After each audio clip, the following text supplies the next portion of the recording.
So I reframe, I'll just put up again the question. The question asked is, will the principal employer be liable to the service provider's subcontracted workers, especially when the service agreement is not empowering to subcontract worker? Is the stance will be different if the service agreement is silent on engaging subcontract worker?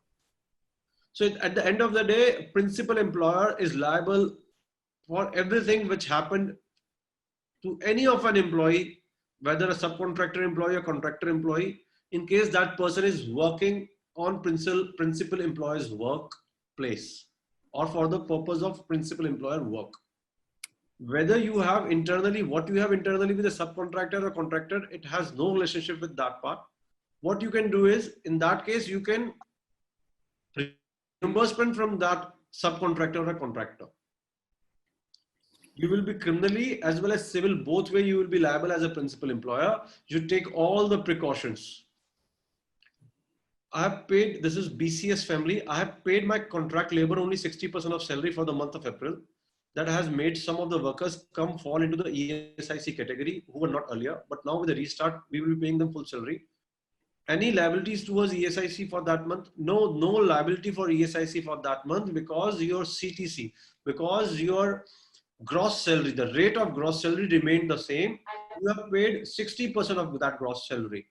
So if in case gross salary gets less than 21,000, the rate of gross salary gets less than 21,000, then only he's covered under ESIC, else not.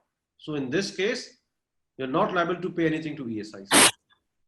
How should we proceed with reduction of contract labor, keeping principal employers safe legally? Kanish Chauhan. So it's like you may seek resignations. That's the best option. Seek resignations from your employees. This is the way you can keep the principal employer safe legally. मार्च से पहले का part पे अगर आपने resignations ले रखे हैं, कई कॉन्ट्रैक्टर्स ने मार्च के दौरान ही रेजिग्नेशंस ले लिए थे, कईयों ने पीएफ के अंदर से उनका नाम रिमूव कर दिया था 18 या 19 तारीख को ही. This what certain people have done. I don't know how legal they are, but they have taken care of this part to safeguard their principal employer. I think I'm. Okay, we have just one last question for the webinar. I think. Okay, we have from Vikram. Yeah, if a lady employee who is yet to apply for a maternity leave is salary restriction exercised due to current circumstances, can they use maternity clause to contest the salary reconstruction? Yes, they can. For a maternity benefit act, you cannot lower down the salary. Vikram, you just cannot lower down the salary. You have to pay the maternity benefit act on the same rate which you were paying her previously. So my question is, when does the Maternity Benefit Act get into effect? So, for example, if a person is sending an email or a request saying that I want to utilize the Maternity Benefit Act, when I guess they get eligible for the Maternity Benefit Act, till that particular point of time, they're still not their part of that act. Is what I. In case she has worked with you for 90 days. She is eligible for Maternity Benefit Act in case of anything related to maternity. Miscarriage हो जाता है तो भी लग जाएगा, उसमें कोई time period नहीं है. Okay, so it's not 13. 6 महीने की छुट्टियां हैं, 6 months का leave period है. Correct. So that starts whenever they gives you an application along with the certificates that she is pregnant and she wants to take this leave. Exactly. So if they have not given any certificate or request till date, then it's not started yet. Am I correct? If that, yeah, but to be honest, this is a very touchy law.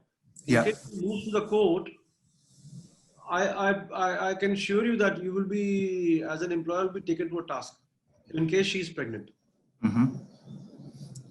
At the end of the day, she can give, as per the act also, she can give you these applications and certificates at later stage also. Okay. It's a very touchy enactment, very, very touchy enactment. Yeah, that's exactly the dilemma at the end of a given day. Okay. Yeah, that's the act is. Yes. Anything else? This is.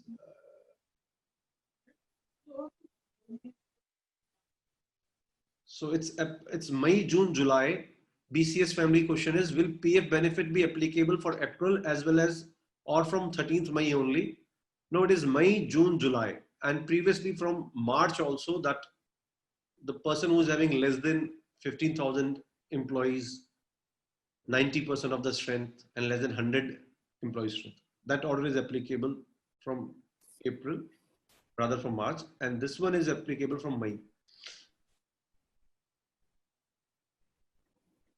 May order has repealed the earlier orders regarding contract workers. Is the above order is of retrospective effect or prospective effect? So there is no retrospective effect. It is prospective only. But as per my considered opinion, previously also there was no orders as such. After 14th April 2020, revised consolidated order does not take care of 29th March.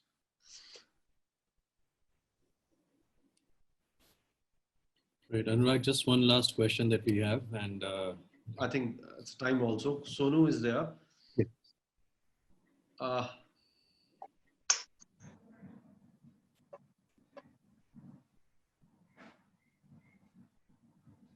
Sir, I'm not clear. Company is paying 70% salary now. Now, if this pandemic goes on, can we do contract with employees not paying anything? What will be the process? So the process would be having a leave without pay from them or some kind of a contractual term with them. So the process is lengthy, but yes, you should have some contract or some kind of a documents from them. Bharat K to everyone, kindly bear with me. This is with respect to my earlier question of no work, no salary. What if an employee is not able to reach office owing to COVID and thereby not able to work? In such a case, how can we rely on the civil contract of employment? That's what I'm saying. The civil contract in itself has become redundant during that time. And in case you are as an employee relying on that contract, or in case your employee is relying on contract, that contract is nowhere there at that time. So it's a no work, no pay. Yep. Wonderful. I think this was a pretty informative session, Anurag. Thank you so much for all your time. And thank you everyone for joining in. I hope we were able to answer all your questions. We would be coming up with such series of webinars regularly, and we'll keep you posted. Once again, Anurag, thank you so much for all your time. Thanks a lot. Thanks a lot. Thanks a lot for the platform. Thanks a lot, Kunal, and thanks a lot for Rozgar. Thanks a lot. Yeah, I think Anurag, your Article 19 was quite a learning today. You know, in 16 years of business, I hadn't known about the Article 19 as an employer. So I think Which one? Article 19 under the Yeah, it's a right to do business. You are a citizen of India, and I tell you, every businessman should feel proud being a businessman. You know, the society has started treating businessmen in a different way, and this society with COVID-19 situation now should respect businessmen. They are the people who are generating these employments. They are the people who are creating so many livelihoods. And I believe now there will be a shift in the thought process of the government as well as of the courts that, take care of these employers, take care of these people who are taking so much risk. I think that's a good note to end on. Yeah. And thank you so much. And I think look forward for more sessions with you. Thanks a lot. Thanks a lot. Thanks a lot, Alia. Thanks a lot. Thanks. Thank you, everyone. Please make a note of all the phone numbers and the email address that you can see on the screen. Feel free to reach out to us. If you have any questions, just feel free to give us a buzz, send us an email, and we would be happy to respond. You all have a great time. Stay safe, and we'll see you soon again. Thank you.